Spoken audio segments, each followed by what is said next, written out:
7h, 9h, Europe 1 matin. Et voici le zapping politique de Dimitri Vernet. Bonjour à tous. La seule chose qui intéressait le parquet, c'était Marine Le Pen. Pour pouvoir demander son exclusion de la vie politique. Les portes du pénitencier. C'est un séisme politique. Après les réquisitions dans l'affaire des assistants parlementaires du Front National, Marine Le Pen se retrouve sous la menace d'une inéligibilité politique. Oui, c'est compliqué à dire. Le patron du RN, Jordan Bardella, a réagi en exclusivité à notre micro Europe 1 CNews. Parce qu'aujourd'hui, mon mouvement politique, il a un genou à terre. Je pense que la justice cherche à triompher là où la classe politique a échoué. Et c'est tout un parti qui est venu à son aide hier. Jean-Philippe Tanguy sur France 2, Laure Lavalette sur BFM TV, alerte à Marinou. Il y a eu un moment de vérité hier dans ces réquisitions, c'est quand la procureure a dit à propos d'un accusé qu'elle n'avait rien à lui reprocher, mais qu'elle ne pouvait demander la relaxe, car, je cite, ça lui faisait trop mal. Il n'y a pas d'enrichissement personnel, il y a simplement, effectivement, une volonté, on l'a bien senti, de se faire Marine Le Pen, de ruiner le Rassemblement national. De notre côté, pour réagir à cette affaire, nous recevions hier sur Europe 1 et CNews le ministre de la Justice, Didier Migaud.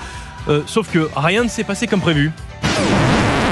Est-ce à la justice de trancher ce qui devrait l'être dans les urnes? Vous savez que le garde des Sceaux n'a pas le droit de s'exprimer. Je ne peux pas m'exprimer. Je n'ai pas de commentaires à faire. Je suis pratiquement le seul responsable politique à ne pas pouvoir commenter. Ah, sacré Nigo. C'est entre autres ce que nous a dit sur Europe 1 l'ancien député FN et ancien avocat Gilbert Collard. Non mais là, on a affaire... Je veux dire que c'est un chef-d'œuvre de langue de bois, quoi. C'est un charpentier génial. Lui. Gilbert Collard qui décidément n'arrive pas à se détacher de son ancien métier. Car, comme il le dit... Vous avez arrêté des activités il y a quelques semaines. Oui, mais on reste, c'est comme quand on a été pute, hein, on reste... Voilà, ne nous regarde pas. Bon, revenons-en à nos moutons. La possible inéligibilité de Marine Le Pen était au menu de toutes les interviews politiques hier. Avec d'un côté ceux contre cette demande du parquet, c'est le cas du député macroniste Carl Olive sur LCI. À titre personnel, j'espère que Marine Le Pen sera candidate en 2027. Non pas que je soutienne Marine Le Pen, parce que je veux la combattre de toutes mes forces. Mais je pense que gagner par forfait, c'est pas un bon signal. Ce serait pas un bon signe pour la démocratie. Et puis, il y a les autres, comme sur RTL, Xavier Bertrand.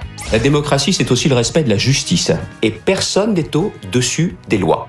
Et pas Madame Le Pen. Et puis vous savez qui a dit...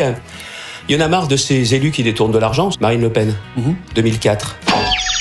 Plaisante raison qu'un vent manie à tout va. C'est la définition de la girouette? Non, c'est la définition de Madame Le Pen aussi. Écoutons maintenant le même Xavier Bertrand, mais cette fois en 2010 sur Europe 1. L'UMP va-t-elle payer à la mairie de Paris les emplois fictifs de l'époque Jacques Chirac? Je le ferai parce que je pense qu'il y a, en ce qui nous concerne, vocation à être solidaire avec Jacques Chirac.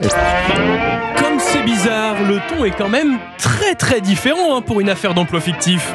Ça, on s'en fout.